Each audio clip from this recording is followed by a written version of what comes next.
Dans le psaume 91, il est écrit: Celui qui demeure sous l'abri du Très-Haut repose à l'ombre du Tout-Puissant. Je dis à l'Éternel, mon refuge et ma forteresse, mon Dieu en qui je me confie. J'arrête là. Ces deux petits versets-là, c'est lourd de sens. Puis je vais regarder sans trop... je ne prendrai pas 3 jours, là, mais je vais en prendre un. Premièrement, on doit se poser la question, à qui c'est adressé? À qui c'est adressé? On l'a tout de suite au début. C'est adressé à... Non, à qui c'est adressé? C'est à qui s'est adressé? À celui. La réponse la plus simple. Oubliez le reste, c'est tout des compléments. C'est écrit à celui. Donc, qui peut être celui? Tout le monde peut être celui. Maintenant, ici, on va faire une distinction, par exemple. Là, on va rentrer dans la deuxième partie. On dit ça pourrait être tout le monde, mais le celui se définit un petit peu après. Celui qui demeure. Donc, là, il va faire il va rétrécir l'entonnoir, si je peux dire. C'est important que vous réalisiez que la parole de Dieu a été écrite pour tout le monde. Tout le monde qui lit la parole de Dieu peut trouver dans la parole les choses qui le concernent. Vrai ou faux? Bon, on peut dire oui. Mais est-ce que ça nous concerne toutes? Pas nécessairement. Alors, on dit, ouais, ici, il y a une clause, là. Alors, ça commence clairement en disant, n'importe qui demeure sous l'appui du Tout-Puissant. Voyez-vous?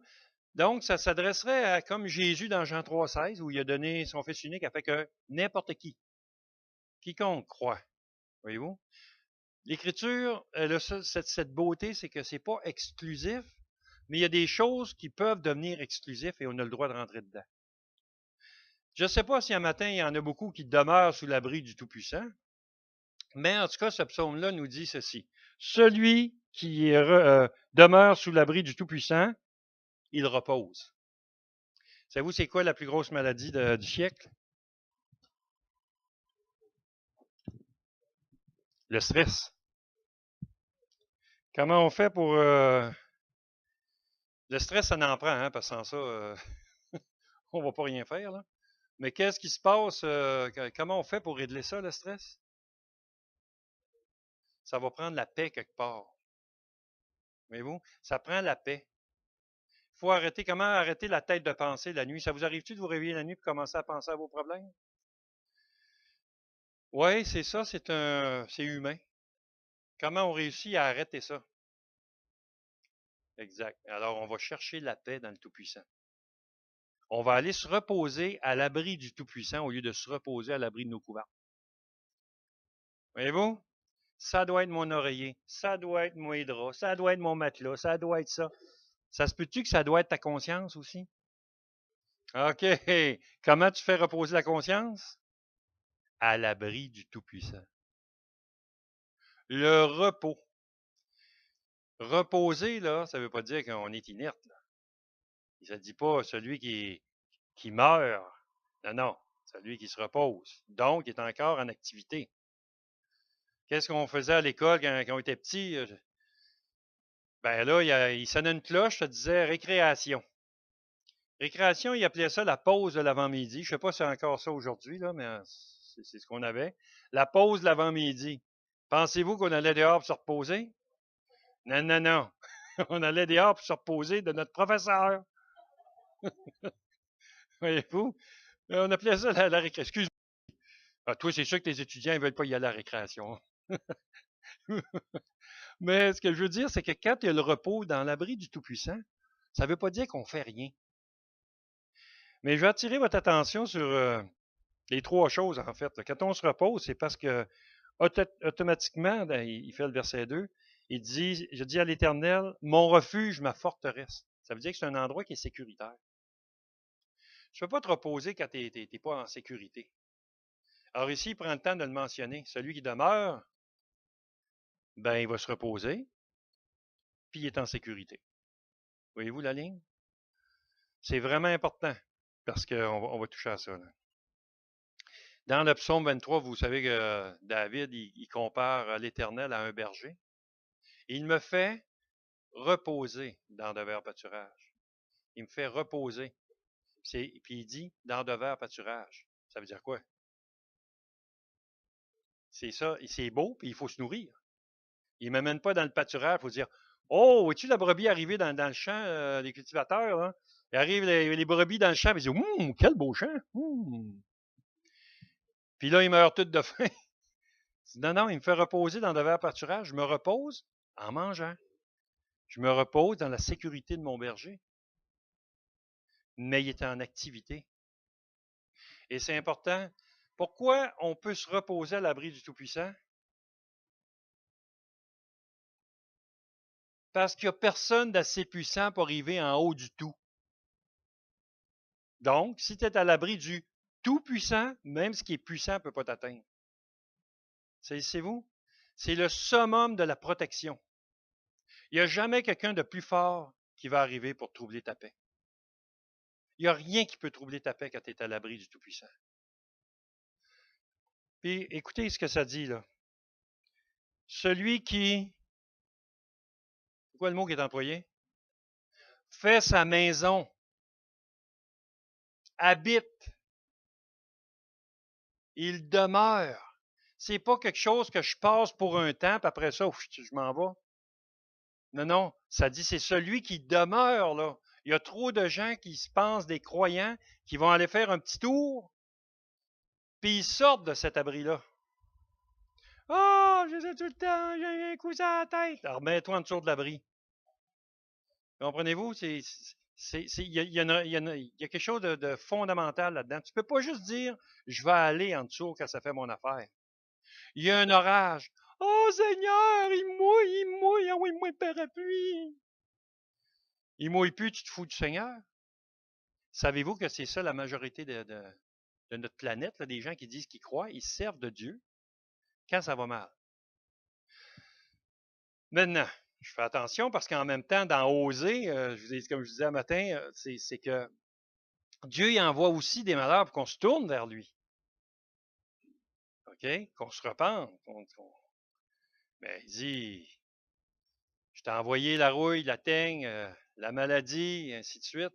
Puis il dit, afin que vous reveniez à moi. Et là, il est en train de donner une go à Israël. Puis il dit, malgré cela, tu n'es pas revenu à moi, au Israël. Ben, il dit, prépare-toi à la rencontre de ton Dieu, au Israël. Et des fois, il va nous envoyer des choses pour nous amener à l'abri. Mais on ne peut pas juste faire l'inverse puis dire chaque fois que j'ai quelque chose d'un malheur, ben je vais appeler Dieu puis il va me sortir de là. Quand ça va bien, on devrait encore être avec lui. On devrait encore être en train de se reposer. Quand ça va mal, on se repose, mais quand ça va bien aussi. Vous savez, les brebis, là, dans le vert pâturage, là, ils ne regardaient pas le pâturage jaune à côté, là. Tu sais, ils ne regardaient pas d'où ils venaient, ils regardaient d'où ils allaient. Et il nous conduit dans des verts pâturages. Ça veut dire que je vais toujours être en repos. Le repos de Dieu, le repos de Christ.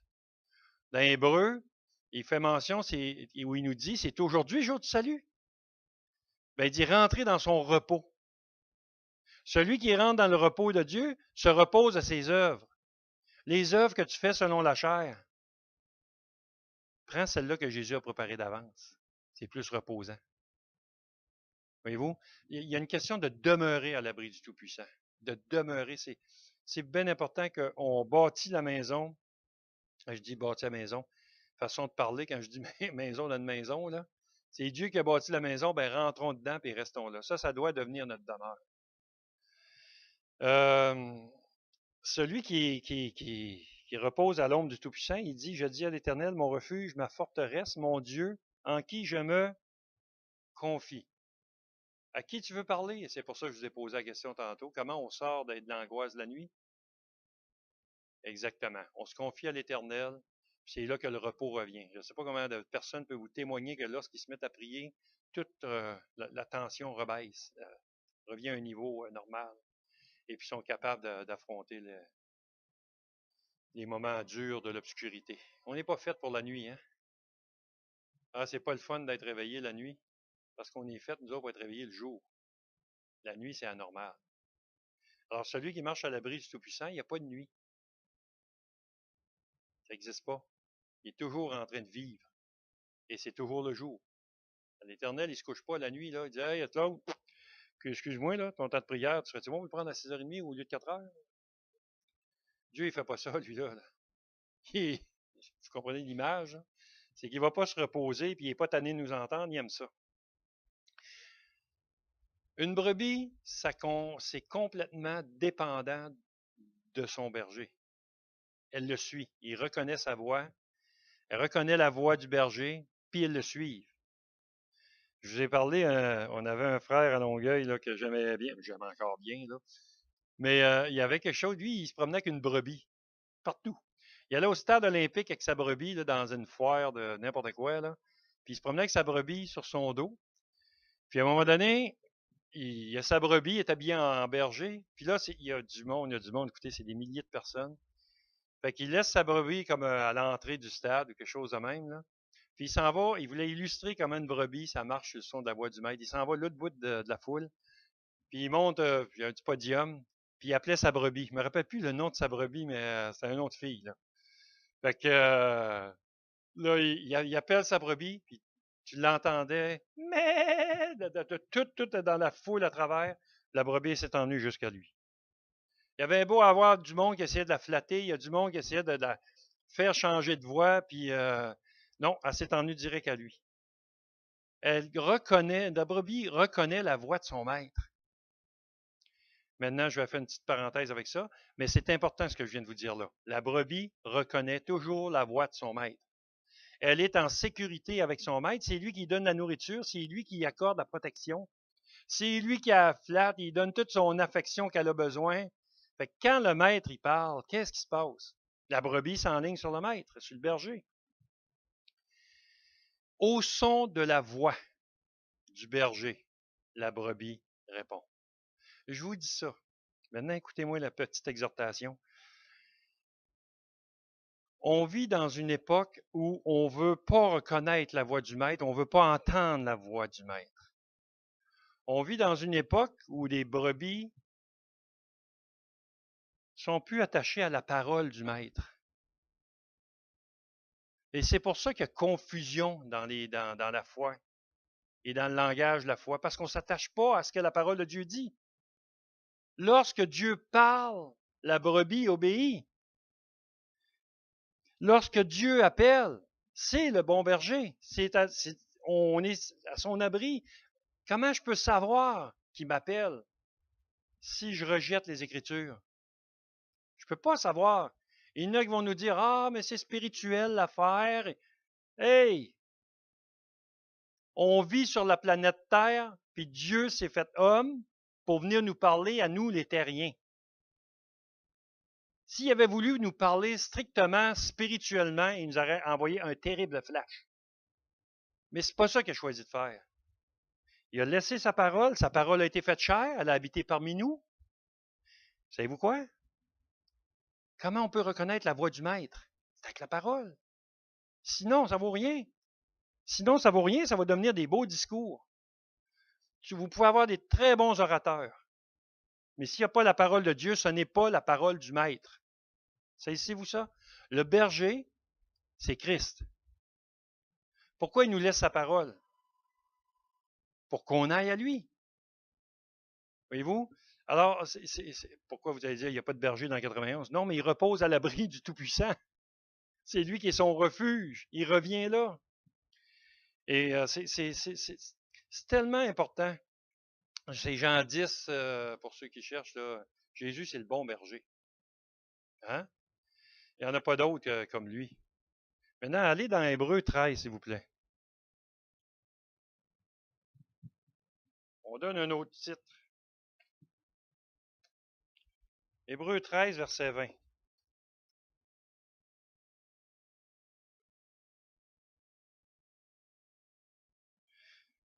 Il y a beaucoup de vains discoureurs qui essayent de se faire passer pour le bon berger. Ce n'est pas surprenant. Jésus l'a annoncé d'avance.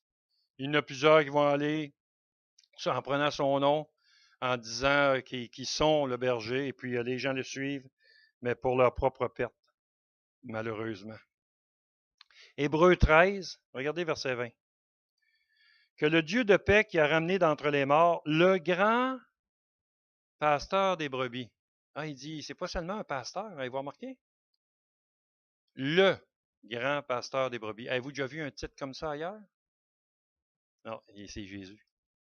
Juste à Jésus. Il dit que Dieu de paix, celui qui repose excusez-moi, je l'ai dit à cette heure, celui qui demeure à l'abri du Tout-Puissant, repose. Voyez-vous, regardez ce qu'il dit, que le Dieu de paix. Alors la paix se trouve en Dieu seulement. Il dit que le Dieu de paix qui a ramené d'entre les morts, est-ce qu'il y a quelque chose de plus grave que la mort? Est-ce qu'il y a quelque chose qui aurait été le plus grandiose comme un miracle à faire que de ressusciter un mort? Ben, c'est ça. Le Tout-Puissant, il a ressuscité le grand pasteur. Il dit, d'entre les morts, il dit, le grand pasteur des brebis, par le sang d'une alliance éternelle, notre Seigneur Jésus, nous rende capables, nous donne la capacité de toute bonne œuvre. Ça va toucher un peu ce qu'on a jasé un petit peu en bas un matin aussi. Là.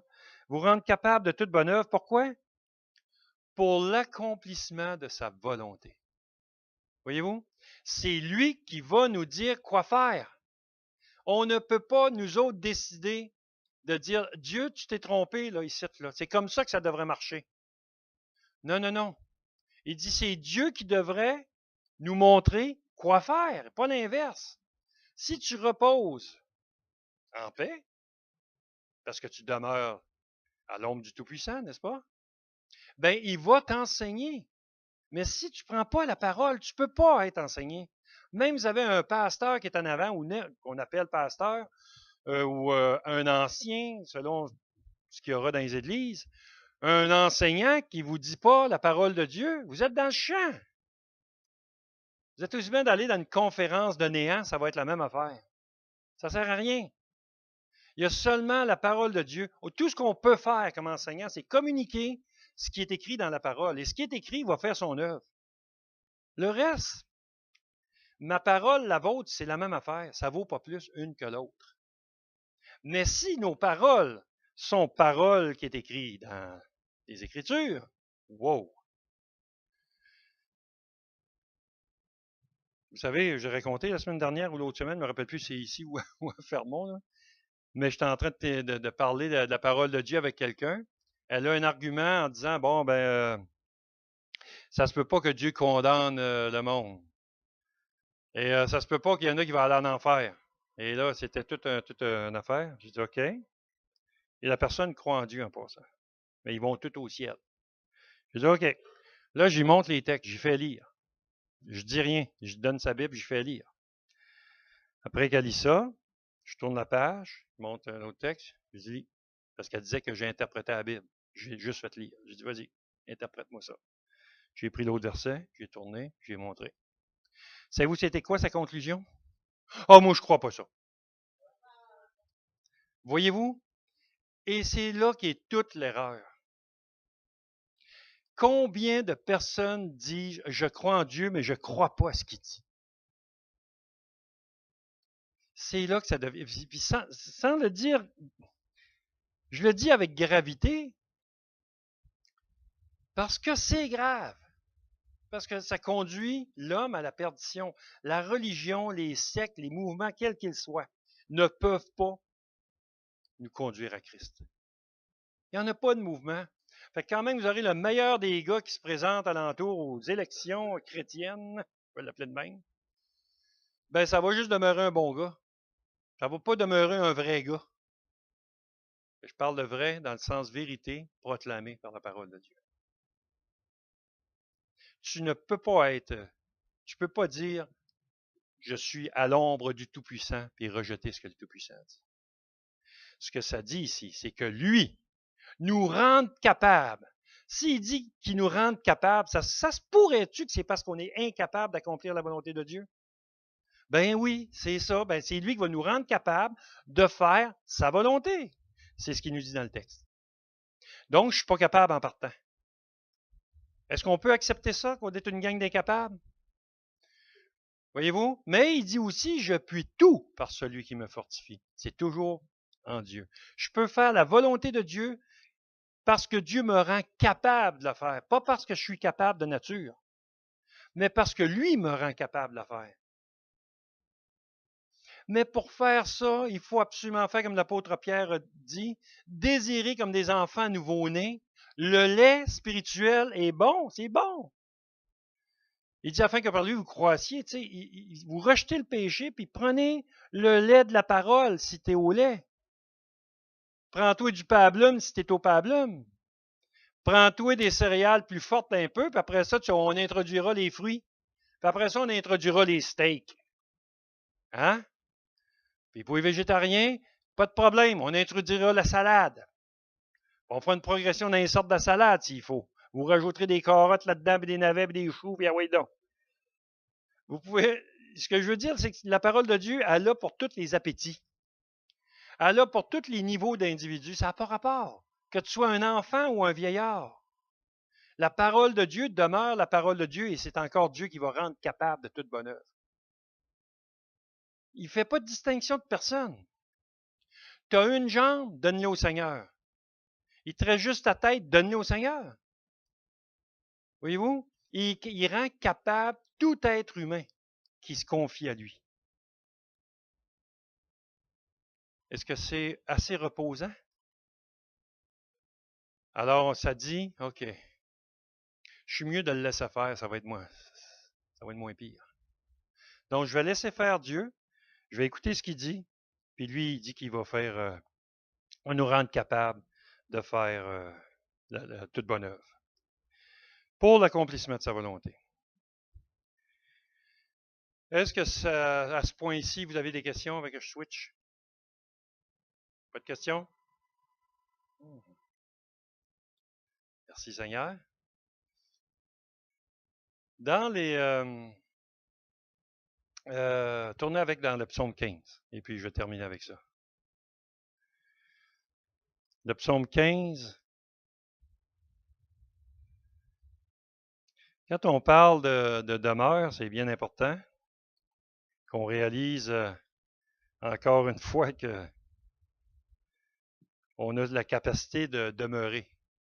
Voyez-vous, si on ne l'avait pas, Dieu ne nous aurait pas invités à demeurer à son ombre. Psaume 15, écoutez ce qu'il dit. Psaume de David. Ô Éternel, qui séjournera dans ta tente? Qui demeure sur ta montagne sainte? Qui demeurera sur ta montagne sainte? Deux bonnes questions. Qui va demeurer dans ta tente et qui va demeurer sur ta montagne sainte? C'est une question légitime, hein? Légitime. Celui qui marche dans l'intégrité et qui pratique la justice et qui dit la vérité selon son cœur. Voici celui-là. Il ne calomnie point avec sa langue. Il ne fait point de mal à son semblable. Il ne jette point l'opprobre sur son prochain. Il regarde avec dédain celui qui est méprisable. Mais il honore ceux qui craignent l'Éternel. Voyez-vous? Il ne se rétracte point s'il fait un serment à son préjudice, alors quand il s'engage, il s'engage. Il n'exige point d'intérêt de son argent. Quelqu'un qui n'exige pas d'intérêt de son argent, c'est parce qu'il est détaché de son argent. Parce qu'il la passe, pas d'intérêt. Donc, je n'ai pas d'intérêt. Voyez-vous? C'est intéressant ce qu'il fait là. Et il n'accepte point de don contre l'innocence. L'innocent. Celui qui se conduit ainsi, comment il conclut? Ne chancelle jamais. Hey, on dit jamais, jamais. Non, ça dit ici. Ne chancelle jamais. Maintenant, vous êtes bien conscient que les critères, tu ne peux pas avoir ça si tu ne fais pas le début. Hein? Celui qui marche dans l'intégrité, qui pratique la justice et qui dit la vérité selon son cœur. C'est celui-là qui va demeurer avec l'Éternel. Alors ça va directement avec ce que je vous ai parlé là, du psaume 91, les deux premiers versets. Parce que tu veux demeurer à l'ombre du Tout-Puissant, ben, il va falloir que tu fasses ça. Parce que le Tout-Puissant, il demeure sur la montagne sainte. Ben, qui va demeurer sur la montagne sainte? Bon, ben, celui qui marche dans l'intégrité, pratique la justice, qui dit la vérité selon son cœur. Puis il termine en disant, il ne chancelle jamais. À l'ombre du Tout-Puissant, tu ne peux pas chanceler.